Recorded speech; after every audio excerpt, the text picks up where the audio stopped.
Assalamualaikum warahmatullahi wabarakatuh. Halo pemirsa Suara Lampung TV. Nah, bersama saya sudah El Kostik. Kita ada program baru nih, yaitu Ruang Inspirasi, di mana setiap orang adalah inspirasi. Nah, kali ini kami kedatangan tamu istimewa. Yang jelas di sini seorang owner dari media, ya, termasuk dari media SLTV juga ya di sini, yaitu Mas Tri Wahyudi. Nanti kita akan berkenalan dengan beliau. Assalamualaikum Mas Tri. Waalaikumsalam. Gimana kabarnya nih? Warahmatullahi wabarakatuh. Alhamdulillah baik ya. Alhamdulillah baik. Sehat? Sehat dan sudah siap ngobrol. Wah, alhamdulillahirabbil alamin. Siap ngobrol ya. Nah, Mas Tri ini adalah owner dari beberapa media ya, termasuk SLTV, kemudian Suara Lampung. Nanti tetap kita akan berbincang-bincang dengan beliau. Apa yang bisa dapat inspirasi dari beliau? Ya, pastinya akan banyak motivasi, kemudian pengalaman-pengalaman beliau pastinya nanti bisa buat motivasi kita dan menginspirasi kita. Kita langsung tanya saja ya. Nah, Mas Tri, untuk berkecimpung di dunia media ini sebenarnya awalnya gimana ini? Cerita-cerita awalnya itu sebenarnya mau dimulai dari mana nih, Mas Tri? Awal saya berkenalan dengan media itu tahun 2010. 2010 ya. Wow. Udah berapa ya? Berapa? Kayaknya 13 tahun. 13 tahun ya. 13 tahun yang lalu saya berkenalan dengan dunia jurnalistik, dunia media ini. Dan media yang pertama kali menjadi tempat saya bernaung adalah Lampung Pos. Lampung Pos, ya ya. Nah, waktu itu saya direkomendasikan oleh seorang teman kepada Mas Herwansyah, Kepala Biro Lampung Pos Lampung Selatan. Waktu itu pertama karir saya adalah jadi seorang kontributor. Oh, mengawali dengan kontributor pastinya. Ya, kontributor. Ya, kalau bahasa kita sekarang wartawan magang. Wartawan magang. Dan di situ saya mulai. Terus untuk kelanjutannya nih gimana? Apakah di Lampung Pos itu berjalan dengan lancar istilahnya dari ini sampai nanti bisa membuat media sendiri, itu seperti apa ceritanya? Kalau bicara pahit manis gitu kan, ya pasti ada lah. Dan di awal karir semua orang pasti mengalami kesulitan. Pasti ya. Apalagi kita jadi seorang wartawan, jadi seorang jurnalis, nyaris tanpa bekal gitu kan. Bekalnya cuma semangat sama nekat. Udah nekat lah ya istilahnya ya. Semangat sama nekat gitu. Ya, ya. Jadi artinya memang bagaimana seorang dengan modal semangat dan nekat memulai sebuah karir gitu kan, pasti sangat sulit sekali. Pada zaman itu Lampung Pos kan masih bagus banget gitu kan. Oh iya, zaman tahun-tahun segitu pasti masih bersinar ya. Jadi mereka meletakkan standar yang tinggi gitu kan. Kemudian ya tentu bagi seorang pemula seperti saya pada waktu itu mencapai standar itu sulit sekali gitu kan. Jadi saya bekerja sangat keras gitu kan. Bahkan pada waktu saya tidak mampu memenuhi standar itu gitu kan. Tapi ya tetap berjuang karena memang harus jalan. Pokoknya kita hari demi hari kita lewati, hari-hari kita berproses terus gitu sampai tahan berapa lama itu? Sampai tahun 2010 akhir, kalau nggak 2011 akhir. Itulah saya di Lampung Pos untuk yang pertama kali saya jadi jurnalis. Itu Mas. Iya. Kesulitannya apa aja? Banyak gitu kan. Kesulitan yang pertama jelas pada waktu itu sebagai wartawan magang kita dituntut untuk punya banyak berita gitu kan. Betul. Akhirnya kita di semua lokasi, semua acara gitu kan. Pokoknya semuanya diliput gitu Kita lah hadir istilahnya. gitu kan. Kita hadir gitu sampai 3-4 lokasi kita hadir.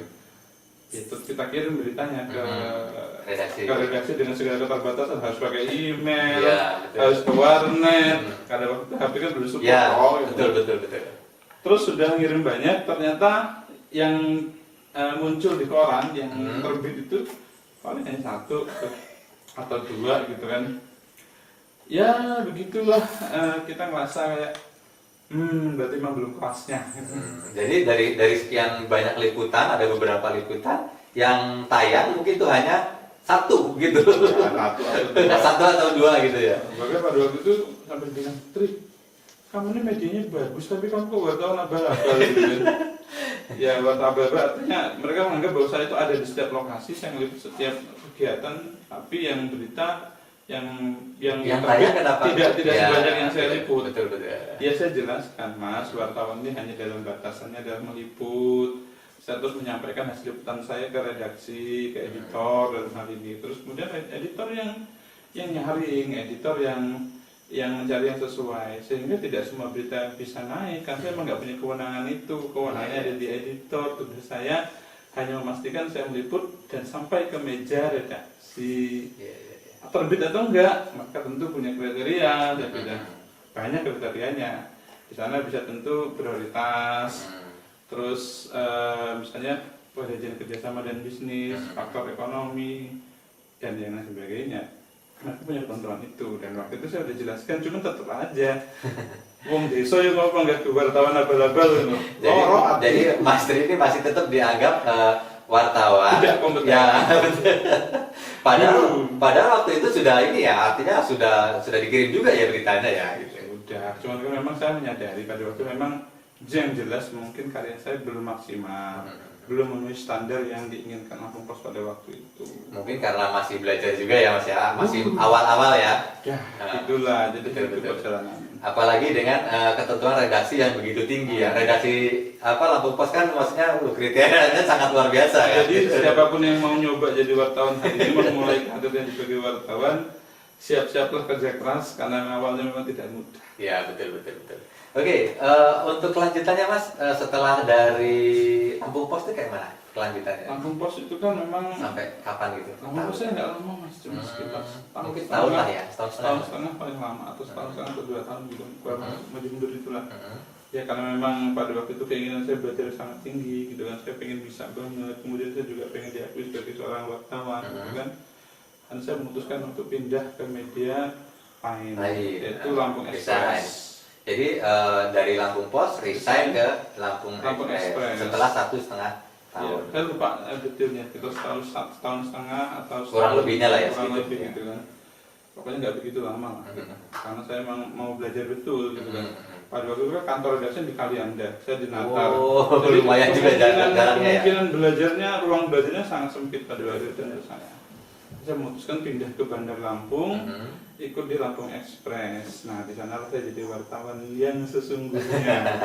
Wartawan sesungguhnya itu saya benar-benar dituntut untuk, Tri, lo kamu buat berita, kamu cari ini, dapat proyeksi, dapat berita, begitu malam harus ngumpul di kantor, harus duduk bareng editor, gitu kan, sehingga kita ngelihat proses editing itu seperti apa. Ini Tri, salah lo di sini, salah di sini, disitulah saya dapat ilmu yang banyak banget.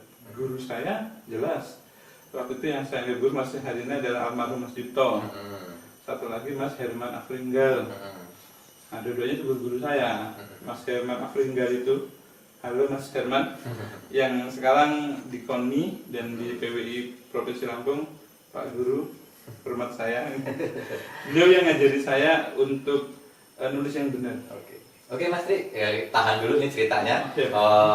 Yang jelas untuk yang di Lampung Express ditahan dulu untuk cerita-cerita selanjutnya. Oke pemirsa, kita akan lanjut lagi di program Ruang Inspirasi.